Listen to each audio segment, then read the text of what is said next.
Hello, traders and Robin. Another fun-filled day. Here we go. It is Thursday, one day away from the end of the week. From a fun, wild, and enjoyable week for me and Robin. We just wish everybody else was benefiting. It is just what it is. There's two ways of making money in a market. Buy low, sell high. That's something that seems to have been removed from a lot of thought there over the years. And then the other one is to sell it high, short, and buy it back cheaper. That's pretty much the two ways to make money in a market.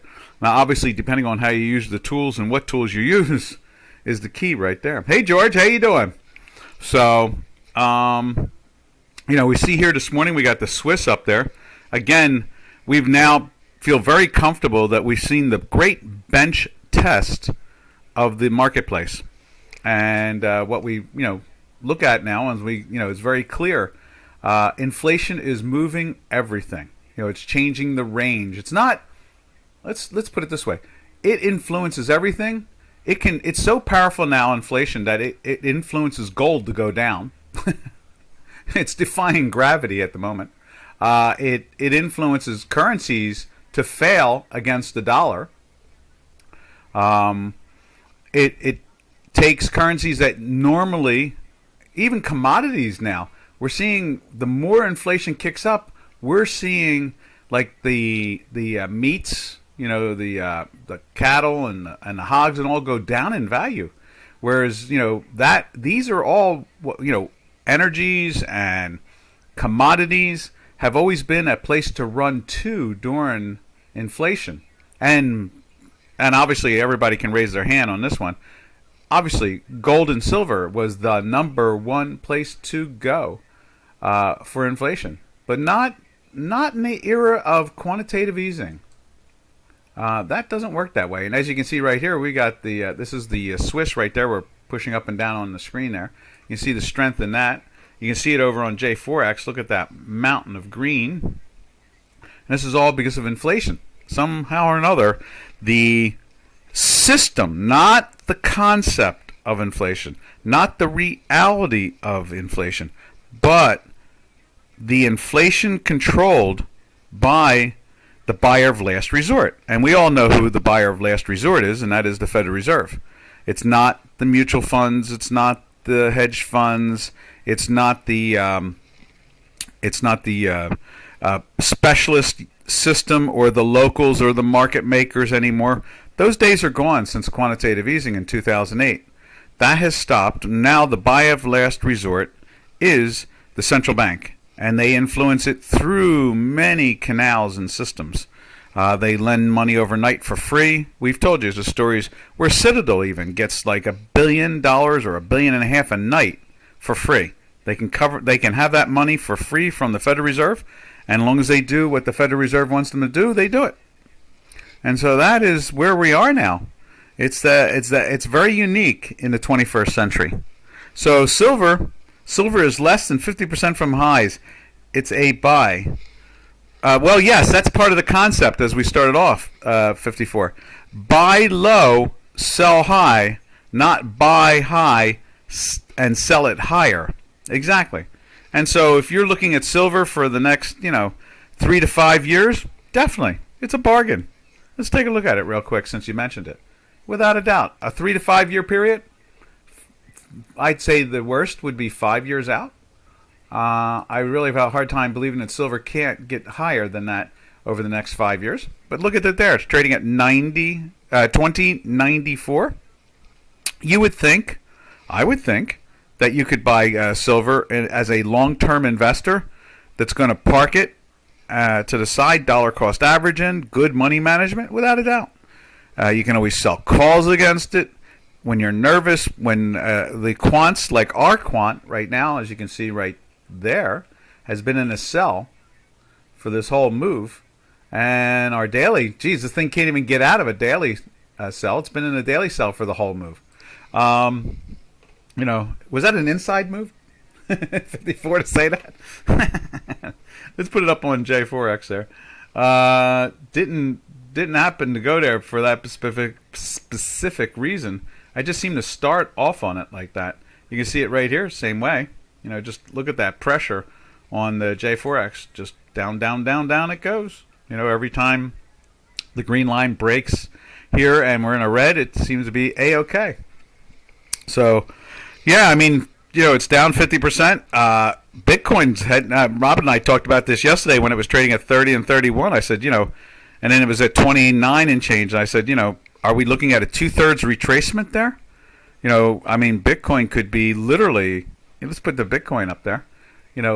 Same situation right there. We're been in a weekly sell since, you can't see that now. And we'll put it up on J4X too. The numbers came out. Initial jobless claims came out, 109,500. Let's see. Where am I heading at? Yes, Bitcoin. The cryptos are a new asset class, and there's no doubt about it. It's been very unique. Didn't the PPI come out? I thought PPI came out. I think we missed that. I'm sure it'll come up on one of my headlines here. It should jump out on, we'll see it on the, Dukascopy will put the numbers up soon for us. So you can see there's the Bitcoin. It's just been riding down, and you can see it here. We've been in the daily sell since here. We've been in the weekly sell since there. Let's see, where's that? Right there. There we go. So we've been in the weekly sell since here, and we've been in the daily sell since here. It's just sliding down, and of course, when it goes low, you want to buy it. When it goes high, you want to sell it. They have some other new name for that, which it's like crisping. April PPI, 11% actual versus the 10.7 estimated. That's what it was. Okay. We thought that was going to be higher. And we're getting that very short-term top in inflation right now. CPI yesterday was down a little bit from the month before, obviously more than they were expecting. Core PC price index, 8.8 versus 8.9 estimated. So just a little bit down. There's that little teeny-weeny little top we're getting in there. Yeah, it's just, it's the whole... And I'm going to also take, since, we're in this mindset, talk about what we've always talked about, and that is that you cannot invest like it's 1975. And most of the people I see writing and talking about stories about how to invest want to talk about like it's 1970 and 1965 and 1950 and so forth. It's not. You've got to be connected to the options. You've got to use the binaries. You've got to use the underlying product. It's a whole new. It'd be like for those that are in civilizations that you have to have car insurance on your automobile. That's here in the Western civilization, especially in the United States, you have to have insurance when you own a car. Same thing with owning a house and so forth. When you have a mortgage on it, with no mortgage, you don't have to do anything you want. But it's just the whole system is insured, and so why not insure your assets? There's nothing wrong with insuring assets. I always say it all the time. For decades, Rob and I try to convince people that when they say we don't understand why we don't make money, it's like, well, you're not following the system. And that's pretty much usually the answer. It's going to be more accurate than not overall when insuring your assets. I'm not talking about technical analysis and following our math. I'm talking about just insuring your assets. Using derivatives correctly, not wildly like at a casino, but using them correctly. And so, here's a perfect example again. Now, I don't see a lot of damage going on with this as far as I'm concerned, except for obviously the cryptos are really being bench tested, like in a laboratory or an engineering firm. They are taking the cryptos hard and harshly down because there's more sellers than buyers. And more than that, I thought about it this morning. What's really interesting is it is showing its currency characteristic. So in other words, we've seen the dollar. Let's put the dollar up on J4X. We've seen the dollar, just moonshot its way up. And I heard somebody this morning say, our dollar's so weak. I heard somebody say that today on one of the Talking Head shows. I was like, are you kidding me? We're at like all-time highs here. The dollar is so weak. Everybody wishes that their currency would be as strong as our currency. And you can see here, here is Bitcoin. We're going to leave Bitcoin on our system. and show you the dollar index on J4X, and you're going to see, how it's basically been going down just like they say it is a currency. It's been going down. It's been pretty orderly too. I can't complain about that. I mean, we were in a weekly buy here. It pops up. This stuff right here in that weekly buy goes back into a sell here in the 50-ish thousand area. In a daily sell. A week later, it goes into a weekly sell. They're in the 43, 44,000 area, and now we are at the 20. Today's low now is 25,350. That's today's low. So, we feel very comfortable here. The markets are not surprising us any. They're disappointing us. We're disappointed that, with bad policies from the government, that we're seeing all this calamity. Assets are being beat up. They'll respond. They always do. It's just a matter of time. It's just the way it goes, though. Right now, we're in a world we got these socialists. I love it. Biden came out yesterday and he says it all the time. I am a capitalist. He did it again yesterday. But every policy he does is socialist and communist. And so he signs these executive orders. Matter of fact, yesterday, would you believe, you ready for this one? I know you haven't heard it probably more than anywhere else but here.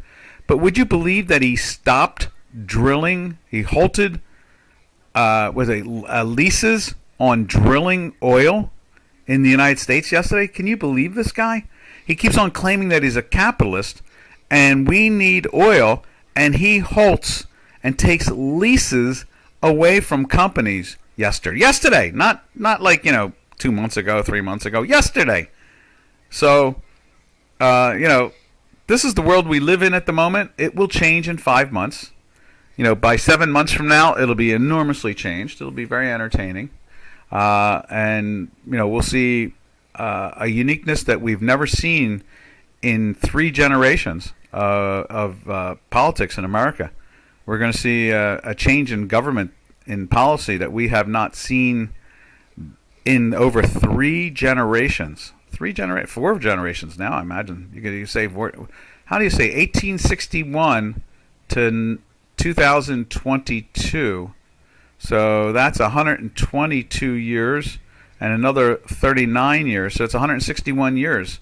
So we're going to see a lot of changes occur that we have not seen since the 1860s.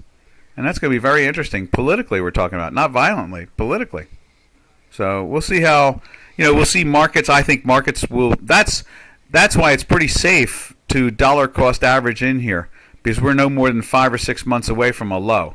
And if you're doing good money management, no matter what product you're long, and you're doing good money management, and it's a good company, it has to be a good company. It can't be something that's going to go out of business. It has to be something that's survived for decades upon decades, and is a good company and has earnings, and has a good business plan, that type of thing. That's what I mean by anything. I don't mean like let's go buy the thing that's getting ready to go bankrupt for $1. I'm talking about buying real companies. They're going to go up in value. Currencies, the Swiss is not going to stand up here all this time period. It will find a way to go back down. The dollar will find a way to fall back into the 97s. Let's look at the dollar index again, like right there. You can see it on Dukascopy, 104.36.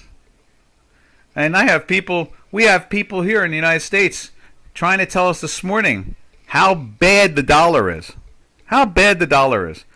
That's why I always say I do my webinars in a Eurocentric way. In other words, I do it like as if I'm outside the United States, not inside the United States. Because sometimes you just when you hear what Americans and what the media says over here, it is nothing close to reality sometimes. I mean, so far away from reality, you just wonder. And there's very few news sources that I trust.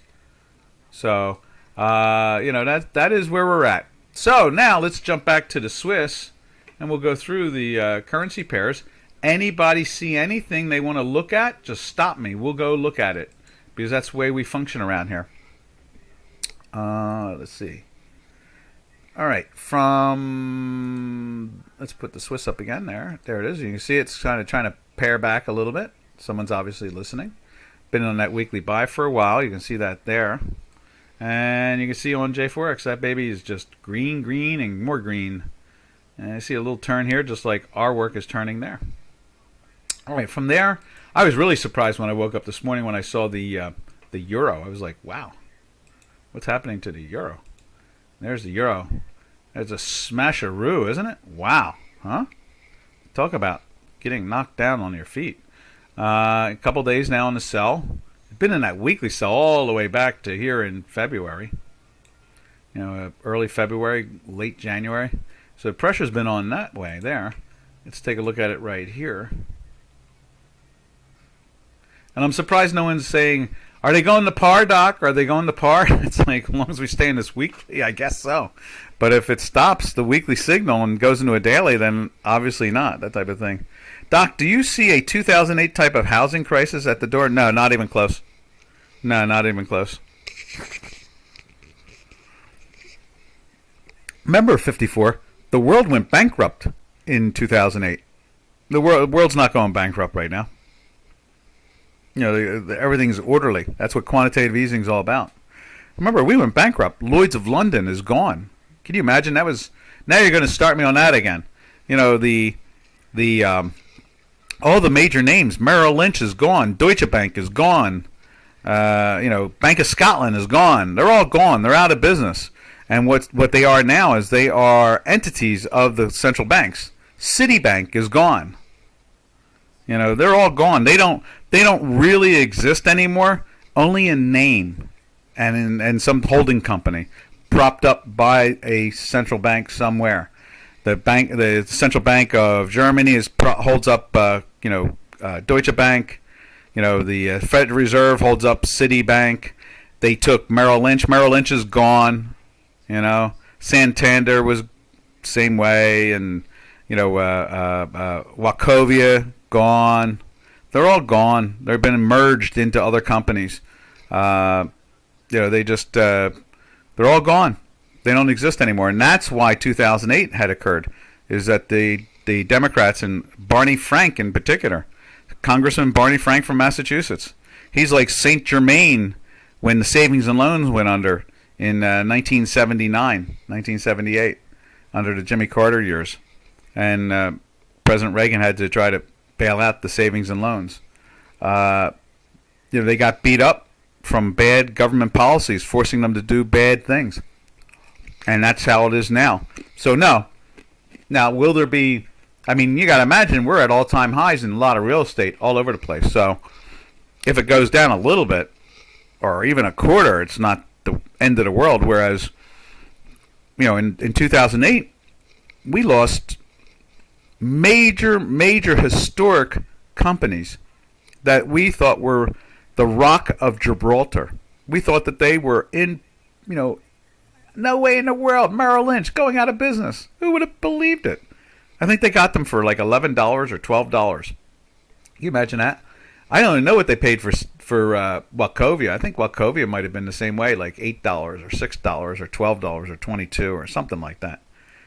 These were companies that were trading at $250 a share.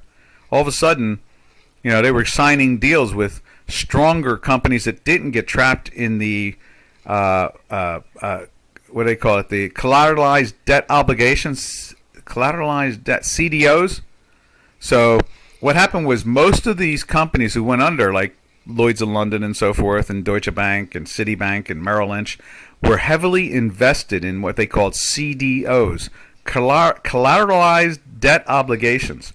And how that worked was you took good mortgages and bad mortgages, and the government basically forced them to be united as one. And they gave, Barney Frank's committee gave permission to, to do this. And I saw him crying on Maria Bartiromo's show that day when the whole financial system collapsed. And he was literally physically crying on live TV. That you can't find that on YouTube anymore. They took care of that. They got rid of that. He said, I thought I was doing right. He bankrupted the world. They bankrupted the world and destroyed the real estate market for that short period of time. And now we have QE, quantitative easing. And so central banks now are the buyers of last resort. They control how much a company, in the banking system and the financial system pays dividends. They decide how loans will be done. So if Citibank or Wells Fargo or someone wants to lend money, the Federal Reserve will look at the loan reserves and say, yeah, you can, or no, you can't. So it's not the young banker sitting there at a desk in the office now making those decisions. It's the Federal Reserve. So I hope that 54 was an explanation. It made some sense there. All right. Now, from there, from the euro, let's dance our way over to the cable. There's the dollar. There's the cable against the dollar, the cable trade, British pound against dollar. Same situation, breaking down.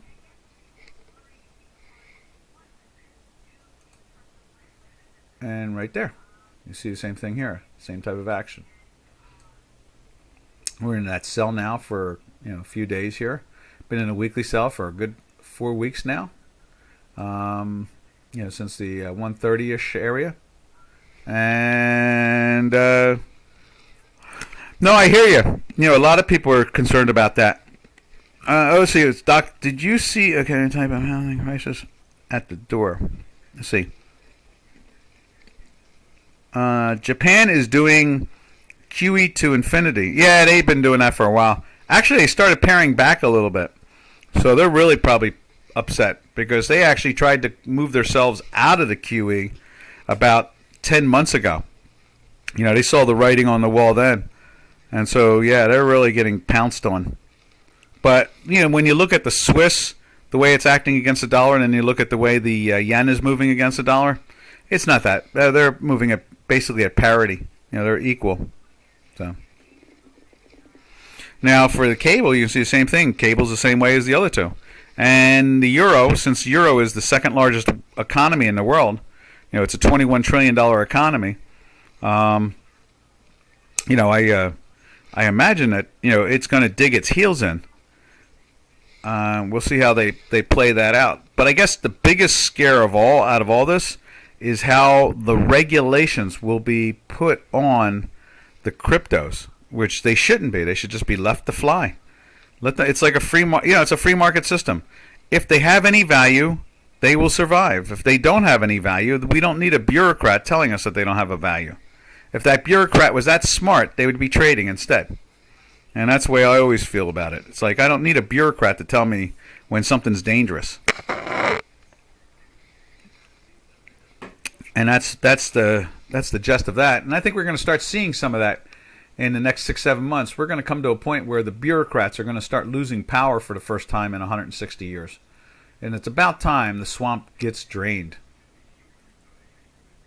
They used to say Washington, D.C. was just like an old little sleepy southern town in the middle of a swamp. That's what they used to say. And, because it's in between two big rivers. And, taken from two states. It's called a district. And I think we're going to see that Washington turn back into that sleepy little district again. Not as sleepy as we'd like it to be, but definitely it's going to go back to that again. And that's the interference and unhealthiness of government here in the United States, is when the federal government gets more power than the states. The states need to keep their own power. Let people make decisions. Free people, free markets.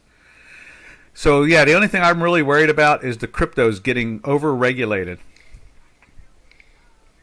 We hope it doesn't happen. Now, from the cable, let's go over and take a look at Turkish Lira. All right. Let's see. We looked at the dollar yesterday. Let's take a look at it again today. Dollar, Turkish Lira. There it is.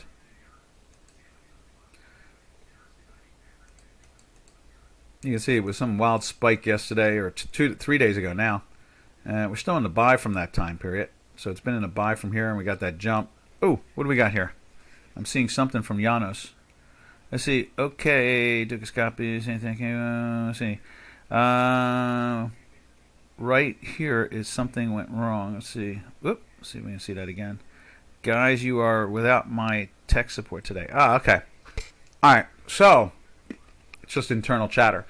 So here you can see there is the dollar against the Turkish lira, and it's popped up.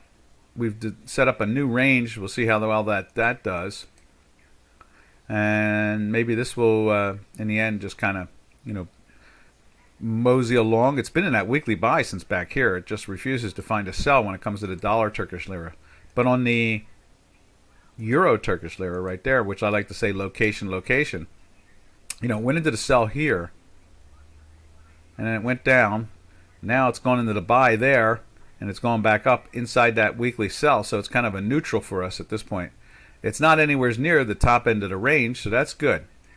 And we find this one to be way more responsible looking, much more organized. And you can see here it's still minus. So it's not able to get into that weekly buy. So we'll see. Today's Thursday. See if this starts to roll over. I guess we can move this over more now too, right? Yeah. There we are. And we'll see if this thing starts to roll over, and top out, and we'll start to, it's playing with the 0.6. What's that? The 0.76 part of the range. And we'll see if it tries to get back down to the 50 percentile like it did. Whoop. Let's see if we can show you. Let's just move it over like that, like it did right there. Went down to the 50 percentile. All right. Now from there, we go and look at the Canadian. And Canadian is a little past its range. This thing and the Mexican peso have done a good job of staying inside their ranges from the... Oh, no problem, 54. Thank you for asking a question. We love it when people open our minds to what's going on reality-wise. Can you imagine, 54? I've been hearing people say the dollar is getting crushed. If they would just tune into a webinar, look on a Forex page of live trading, they'd find out that the dollar is roaring on this planet right now. It's not getting crushed at all. So this is how upside down we are when it comes to the media around here. Very few of us are even talking about a strong dollar at the moment. Most people think the dollar is getting crushed. We're like the land of big children, honestly. It's like we're like some type of Disney fantasy, We're like the land of big children. It's like Gulliver's Travels comes to America. All right. The little wee people we are. We're like a bunch of wee people to some giant. Or vice versa. We're a bunch of children to the whole world.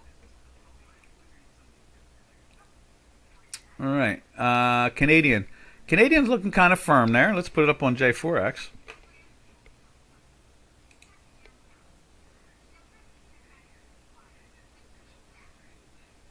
There it is right there.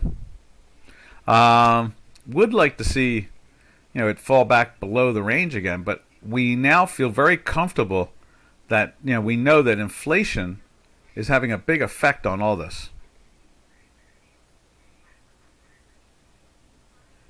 I guess, I thought of you when I saw it this morning when I woke up and went 104. I thought, oh no, without a doubt, the parity thought will be definitely in everybody's pocket, no doubt about it.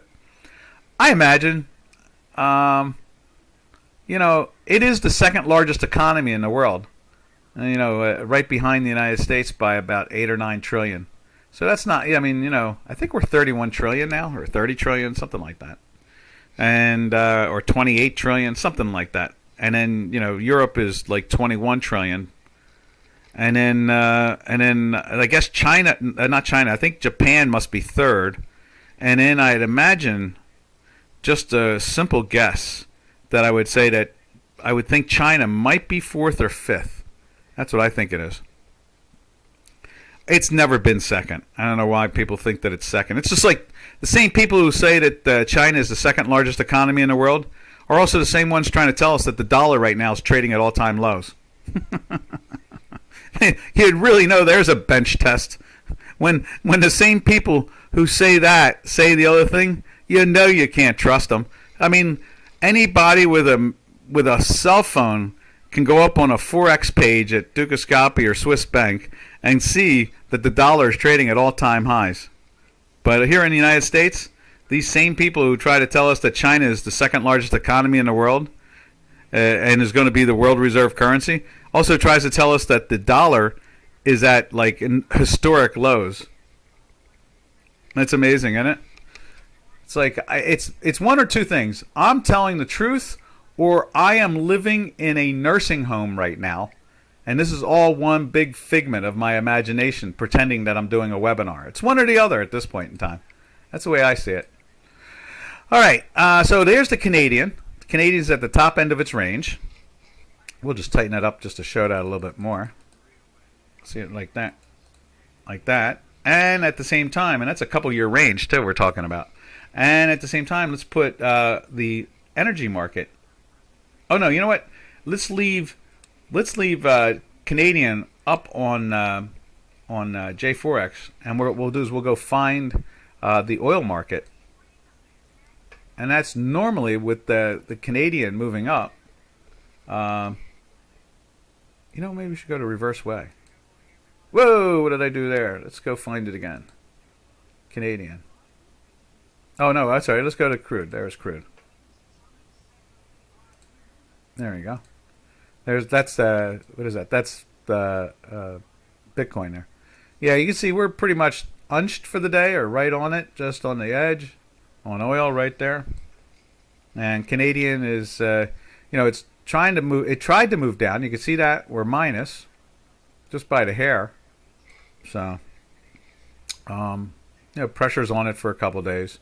We're in a weekly buy, so I think we're just locked in a range between, say, 90 something, 105 or 100, not 105, probably about 109 or 110. It's probably that type of thing. I don't think it's going to do the 120 unless something physically happens in the world. We'll see. And then let's take a look at the Brent. Just take a look at it that way too. There it is right there. Brent is trying to lift up also right there, as you can see. And I imagine the West Texas right here. Where's that at? Light sweet crude. There we go.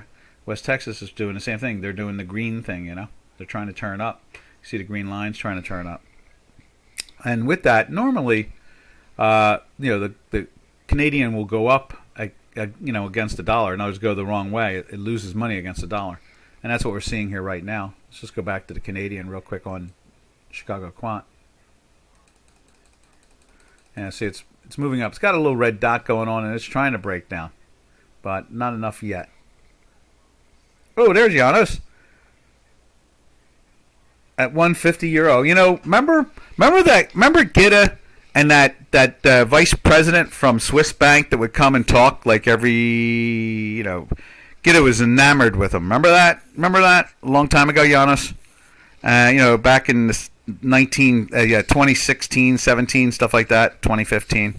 And I remember one time, I thought he was a pretty good banker, and I remember, he was talking about, we were up around 145.50, and he thought it was going to keep on rolling, and then that strange disconnect occurred between the Swiss and the euro.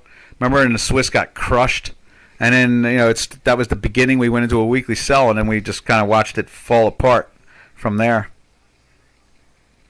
Yeah, 100's 150. Wasn't it you yesterday? Someone said that about the OPEC, didn't you?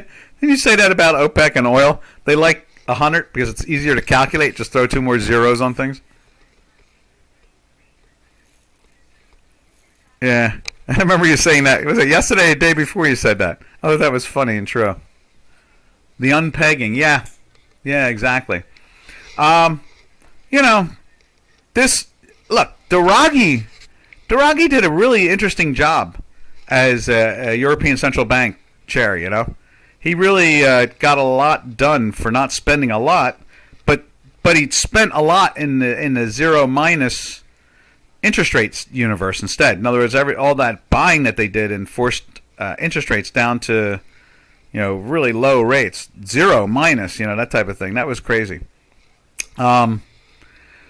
I would guess some of the fundamentals are going to slowly slide back over time once we get adult supervision in Washington again, where fundamentals may mean more again, solely because there's not all this bureaucracy interfering and dollars being pumped.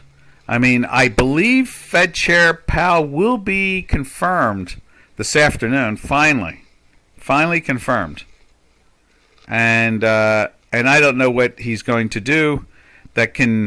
He can't raise rates aggressively. You can see the bonds have done it. Let me show you bonds here. Bonds are making it very clear. Let's put the bond up on J4X.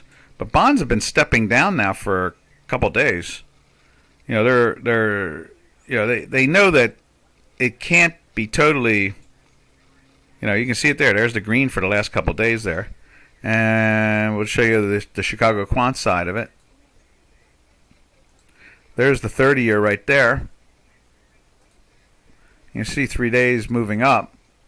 And the down here, when it was down here, the rate was 3.27, and now last I saw on the 30-year is something like 2 point something, maybe 2.9, something like that. Let me go see what the exact rate is. I'm looking around for it now on other places at the same time to see if I spot it, but I can look at it on another machine. That's what I'm doing now. I'm got my head turned in one direction. I'm trying to not start the other machine up. Go to that page. I should have had that page up. I should always have it up. And then let's see. Remarkets. Okay, and there we go. And then from there, the 30-year is yielding 2.99. Okay, so it's come down about 28. And so that's, so they've gone from 3.27 to basically 28 points down interest rate wise, pips. So now it's yielding 2.99 from 3.27. So bonds usually tell you what's going on. The what do they call it? The bond vigilantes are very quick to move markets when they know where things are going. So at this point, I'd imagine they're going to raise rates another half a point in end of May or something like that. Powell will get put into office. He will not do 3/4 point. I don't think he'll do a 3/4 point. Maybe it's the other way around. Maybe he will do a 3/4 point, and that'll push us to 1.5, and then he can do another 3/4 point. That's 2.25. And then another 3 point. We're basically sitting in the 2.8 to 3.25 area. So obviously the bond vigilantes think that's where it's going in the end. And that move from 4 days back is just a quick run to it, and then they realize we can back off a little bit again. I wonder let's see what the German bunds are doing now. Markets. Bonds. Let's take a look at the bonds. The German bonds. Let's see. So the 2-year in England. Okay, so here you go. So the 10-year Bund is yielding 0.865. So eight, not 1 full percentage point. The 20-year is yielding a almost 1%. It's 0.99. And the 30 years yielding 1.5, basically 1.048. So we're seeing that type of action, but not anything too wild or woolly. You know what I mean? I don't see. It looks like the 6 month is still minus over there. So that's the bond vigilantes. They tell us more than anything else what's going on. When they pumped it up to close to 3, I said they're going to 3, and sure enough, it went from 1/4 to 3/4. When it goes to 3.25, the market's really tried to roll over, and now they're trading at 3. So obviously, they're feeling relatively comfortable at the moment. They feel that things are not going to get too far out of hand. I really have a hard time believing that the Fed will get the interest rates past, say, the 3.25 area. Logic says that it should go to 4. Well, logic says it should be trading around 12, 10, something like that. I mean, with 8.3 inflation, it should be trading at least at 8.4. So, I mean, it should be one tick above it. Volcker made it 5 full handles above it. So, in other words, with an 8% inflation, he kept bonds in the 12.5, 13 area. He really kept them up high.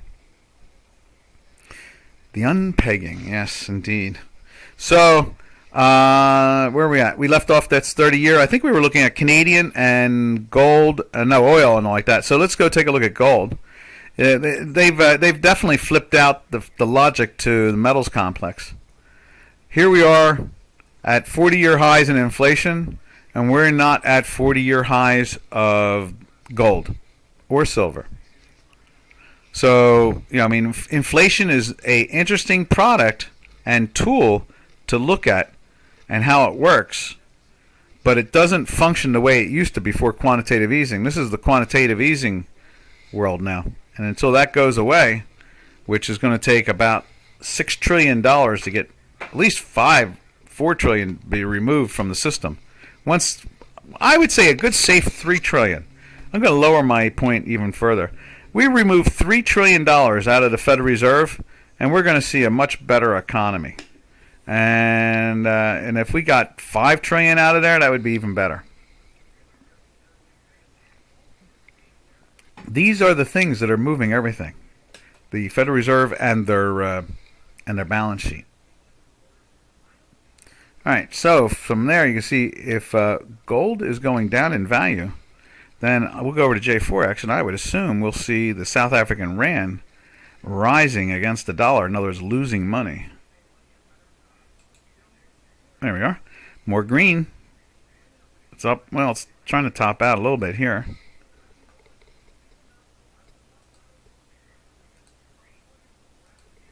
There you are. And you can see here, matter of fact, look at that. The daily is trying to break down a little bit here on our work. See that? It's dropped below the zero line. But it's also, playing with those highs here. This has been a pretty orderly product for the last 9 months. The South African rand. So I'm not, it has a nice range that it's been staying with. It's only like 3 handles wide. It's not doing like a Turkey or something like that. And Turkey has calmed down. Turkey's staying with, it's almost like the same range almost now, which is very impressive. Again, trading like it's not 1975. The Turkish Central Bank is marrying derivative options to currency buyers now. That's what the name of the game is. It's called insurance. And that's what they're doing there. And that's really an important factor for all investors. They should learn how to utilize options. I know it's a scary thing. We're always willing to talk about it. I'm always willing to have a webinar or 5 webinars, but then it terrifies everybody. They all run away. We could talk about binaries, how to use binaries correctly, how to turn options into binaries, how to utilize options with hard delta, the underlining, the spot, and the futures contract. These are important tools. They need to be talked about. Unfortunately, it's the scary words, calls and puts. Ooh. All right. From there, we go over to the currency will not be named. You can see, oh, look at that. It's trying to break down again. I mean, it's locked to the dollar. That's why it's moving like that. They've locked it to oil and gold. So it's locked to the dollar now. And then from there, let's take a look at the yen. I was impressed with the yen. It was down. Yeah, look at that. Closed in a daily sell yesterday. And I smacked the doodle today with no problem. This could be, remember I was saying, we've been saying this for a while here since it exploded from the 114 area, that the yen could be the guiding light to the rest of the marketplace. So if this thing tops out, and that's now we're seeing a very big move. This is one of the biggest moves we've seen in months. If this thing goes into a daily sell and a weekly sell and holds on, this could be the beginning of a change in direction to the whole currency market, like it's reached its top. we'll see. Today, Mr. Powell gets voted in, and then from there, we'll see how it all plays out. Maybe some policy shifts will do something. From there, we go over to the Mexican peso. Oh, let's look at it on J4X, too.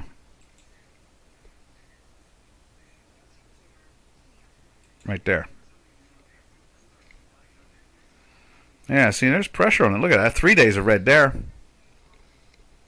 So there's some pressure on this product.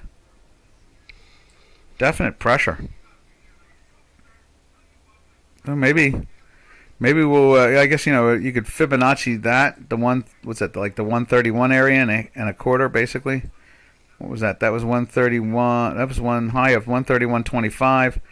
There is your over 22-year high of 131.35, basically. There's 130. Yep. So that's the right there is it.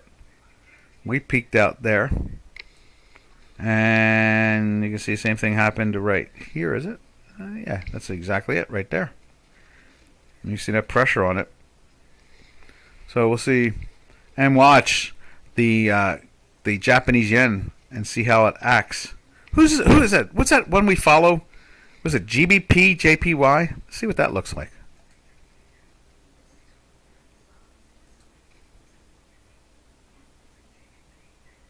There it is. Oh yeah, look at that thing. That's been in the sell since there. Interesting. So this thing has already shifted gears. Matter of fact, that looks like an A and a B and a C. Maybe it bounces up one more time and then smash. And it's cleanly this week through the weekly sell too.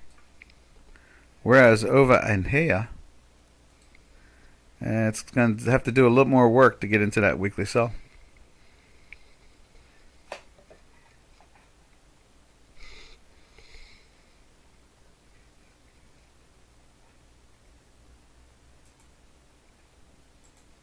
There we are.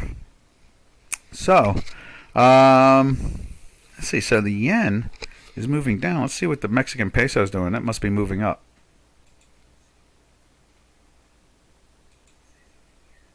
Yeah, green. Green. There's green there.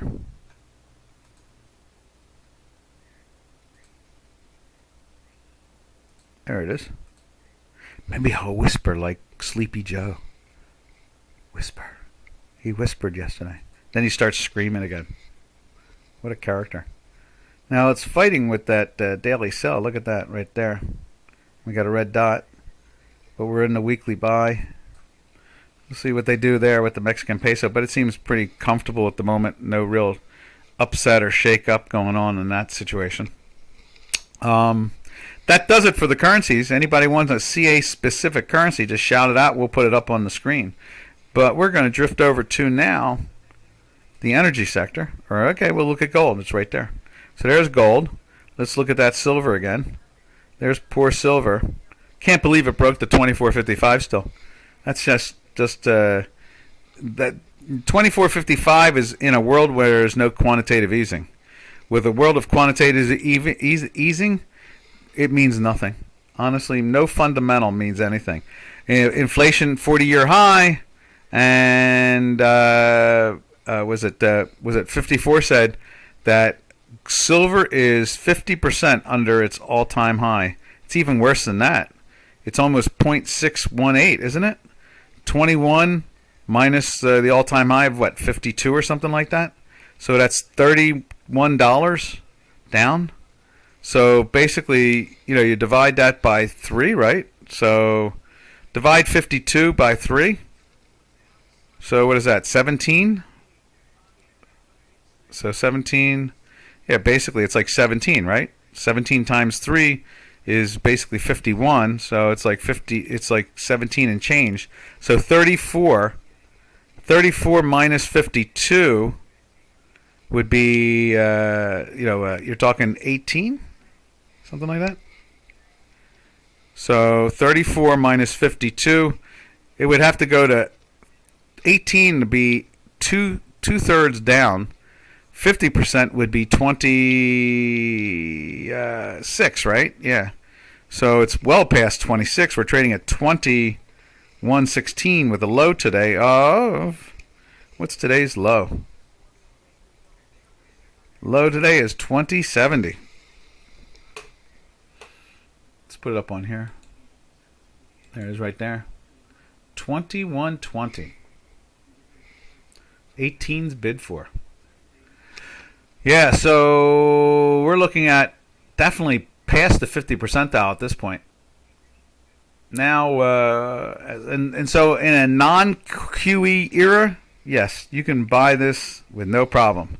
In a QE era, buy it for a 5-year trading period. Maybe 3-year at worst, at best, you know. I would think that something's going to change here just because of the way the bonds moved. We'll see over the next couple of days if we get a shift. We will write an article if we see any opportunity. Trust me. All right. From there, we go over to copper. Let's see what the copper is doing this morning. There it is right there. Is that 409? I think that's 409, isn't it? Yeah. So they're smackadoodling this poor thing too, and it's been in the weekly sell since the 65.70 area, 465 area, and it's been in the daily sell since the 420 something area. So it's been another slow but steady winner chicken dinner. Then from there, I thought maybe platinum is still plus. Let's see what platinum is. Platinum was trying to point up. See, it still is. It's still trying to point up. And we did. Look at that. When we saw that move here at the beginning of the week, we said, you know, maybe this thing goes up to 1,000. It got up to 991.70. That was yesterday. So, I mean, we saw the little bounce that was being generated from it. It's been in a daily buy since right here. So you can see that pressure from the 900 to 1,000. And the platinum has been trying to tell us that there's some strength out there. They're the bottom fishers, you know, 54. It's the some of the other metals. Maybe they're not being influenced as much by the central bank at the moment. Whoever would have thought that platinum would trade 50% discount to gold? Talk about what the QE era is all about financially. It's definitely different than what we've known for hundreds of years. Now, from there, let's take a look at the energy sector. And there is, you know, crude oil now is plus a roux. And our daily is trying to get going. Not doing the best of things. It's still in the weekly, so you can't be shorted every time it goes down. You can just be hedged. And then let's take a look at the Brent. I guess the Brent should be nice and green now. Right there. Yeah, look at that. And a little line down there is trying to jump up. See that? You got that pressure. We're trying to get in there too. We'll see. And then let's go take a look at the West Texas on here too. There's West Texas light crude. Same thing. They're jumping on it. Let's go to a back month. Here's the October crude oil. Just to get a flavor of it all. Doing the same. Well, no. See, that thing is still minus. So they're not even reaching for that. That is literally short-term squeeze. You know. Because but they're both in weekly buys, so they're not telling you to be short. They're just telling you to hedge. Then from there, let's take a look at nat gas, right there. Nat gas jumped into a buy yesterday, and let's take a look at it over here. And what's nice over here, we can see nat gas in the American value, right there. Trying to be greenish. And at the same time, let's see if European nat gas is still in the 27s. 26s, nice. So something positive is going on over there. You know, that maybe the turning off of the Ukraine has turned off some natural gas, have they, or something? And normally you would think that would have driven it through the roof, but maybe it's the beginning of the end of hostilities. No, it's like what Churchill said at that one time. It's not the end, but it's the beginning of the end. So maybe that's what we're looking at now is when we see the oil markets move back down a little bit here. That's, especially in the natural gas in Europe, and see that thing fall back down into, say, look at where it was. See how far back we can go on this.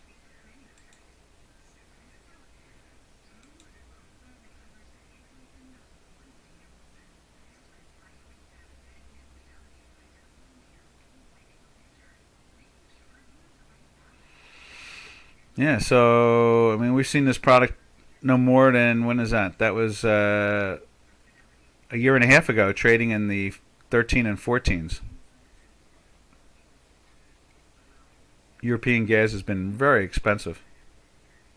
You can see back in the 10s, 11s, and 12s, it was trading in the 8s. So when you look at U.S. nat gas over the same time period, the same increment,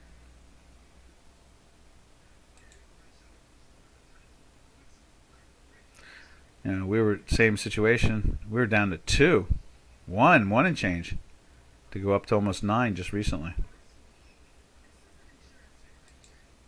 Interesting stuff there. All right, from there, we're going to dash our way over to we're come to the end here, but let's just take a quick look at the stock market. Stock markets are firming up. There is the S&P 500. And no, that's not the S&P. Yeah, that's the S&P 500 trading at 3. Okay, so how much is that off? Let's see what it says over here on J4X.